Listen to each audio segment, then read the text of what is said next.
ፈቃዱ ነኝ። አሁንም ከኢትዮጵያ ወጣቶችና ትምህርት ድጋፍ አገልግሎት ከዩዝ ኤዱኬሽን ሰፖርት ሰርቪስ ኢትዮጵያ ከየስ ኢትዮጵያ ዛሬ ደግሞ እጅግ ጠቃሚ የሆነ በተለይ ለወጣቶች የፍቅር ህይወት፣ የትዳር ህይወት ላልጀመራቸው ወጣቶች እጅግ ይጠቅማቸዋል የምለውን እነኝህን ሁለቱን ነጥቦች ነግራቸዋለሁ። ምንድናቸው? ፍቅርና አባዜ። በተለይ ለወጣቶች ገና ትዳር ውስጥ ላልገባችሁ፣ ምናልባት የፍቅር ግንኙነት ላልጀመራችሁ ወይም በህይወት ውስጥም ላላችሁ፣ በጓደኝነት፣ በእጮኝነት፣ በትዳርም ላላችሁ ሊጠቅም ይችላል። እንግዲህ አንዳንዶቻችን ካረጀን በኋላ ነው እነኚህ ነጥቦች እያየን ያለ ነው እና ቢያንስ ስለሚቀጥለው ትውልድ መማሪያ እንዲሆኑ ብዬ ነው። ብዙ ጊዜ በተደጋጋሚ ሲነገር የምትሰሙት ፍቅር ሲባል እንሰማለን። ፍቅር ፍቅር ይዞኛል፣ ፍቅር ፍቅር፣ ዘፈኑ ሁሉ ፍቅር ነው፣ ፍቅር ይበዛል። አባዜ ሲባል ሰምተን አናውቅ እና በጣም በጣም እየተታለልን ያለ ነው። ምንድን ነው ፍቅርና አባዜን እየቀያየጥን እና ትክክል ያልሆነ ነገር ነው እየሰማን ያለ ነው እና በደንብ እንድትረዱ ፍቅር አንደኛ የተረጋጋ ነው፣ ቀስ በቀስ እየበሰለ ይሄዳል። በሁለቱም ጎን መተዋወቅን መሰረት ያደርጋል። ስሜታዊነት የለውም፣ ግልፍተኝነት የለውም፣ ንዴት የለውም፣ ቅናት አይበዛውም ምናምን። አብዛኛውን ጊዜ አባዜ የምንለው ግን ከፍቅር ጋር ተመሳስሎ የሚቀርብ ነገር ግን ፍቅር ያልሆነ የአንድን ግለሰብ ብቻ የአንዱን ሳይድ ፍላጎት መሰረት ያደረገ ቅናትንና ጥሩ ያልሆኑ ስሜቶችን መሰረት ያደረገ ግልፍተኝነት፣ ስጋዊ ፍላጎት የሚበዛው እና በትንሽ ጊዜም ደግሞ የሚጠፋ በስሜት መዋዠቅ የሚገለጽ ከመውደድ ወደ መጥላት፣ ከጓደኝነት ወደ ጠላትነት የሚተላለፍ እንደማለት ነው። በጣም እንድታስተውሉ በእንግሊዘኛ ሊመራንስ ይባላል እና ላቭ ኤንድ ሊበራንስ ብላችሁ ልታነቡ ትችላላችሁ። እና በጣም ይታወቃል።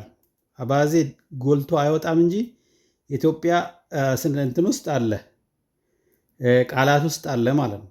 እና እነዚህ ሁለቱ በጣም ለይታችሁ ልታውቋቸው ይገባል። እና ሊመረንስ የሚባለው LIMERENCE ነው። LIMERENCE እንትኑ ላይ አስቀምጠዋለሁ እዚህ ቪዲዮ ዲስክሪፕሽን ላይ። እና በብዛት ወጣቶች በዚህ ነው የሚታለሉት። የሆነ ስሜት ስለሆነ ሰው፣ ስለ አንዲት ልጅ ወይም ስለ አንድ ጎረምሳ፣ ስለ አንድ ሰው ስጋዊ ፍላጎት ወይም ደግሞ ውስጣችን ስለፈለገ ብቻ ፍቅር ነው ማለት አይደለም። ምክንያቱም ብዙዎቻችን ከነኛ ሰዎች ጋር ስንገናኝ አብረን ትንሽ ስንኖር ፍቅራችን ጥያቄ ስናደርገው አይተናል። ምን ሆኜ ነው? ምን እንዳረገኝ አላውቅም፣ እንደዚህ ሆን አደረገ አለ አይደል? የሆነ ኢቭን ራሳችን ጋር ያልሆን ራሱ ሌላ ሰው የሆን ሁሉ ያህል የሚሰማን ማለት ነው። ከምንድን ነው የሚመጣው? ከአባዜ ነው የሚመጣው።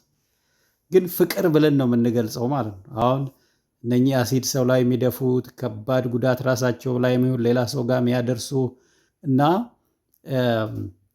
በቃ በጣም ከቁጥጥር ውጭ ይሆንባቸዋል። እና ብዙዎቻችን ይህንን ኤክስፒሪየንስ አድርገን ሊሆን ይችላል በወጣትነት ዘመን።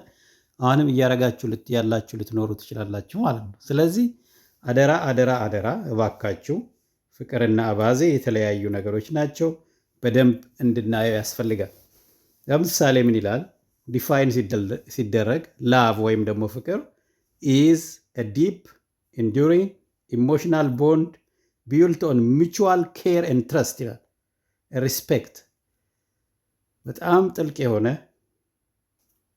ቀስ በቀስ እየጠነከረ መሄድ፣ በጋራ መናበብና መግባባት ላይ መሰረት ያደረገ እያደገ የሚሄድ አንዱ አንዱን በመደገፍ በመከባበር በመተማመን የሚሄድ ይሄ ፍቅር ይባላል ማለት ነው። አባዜ ደግሞ ምንድን ነው?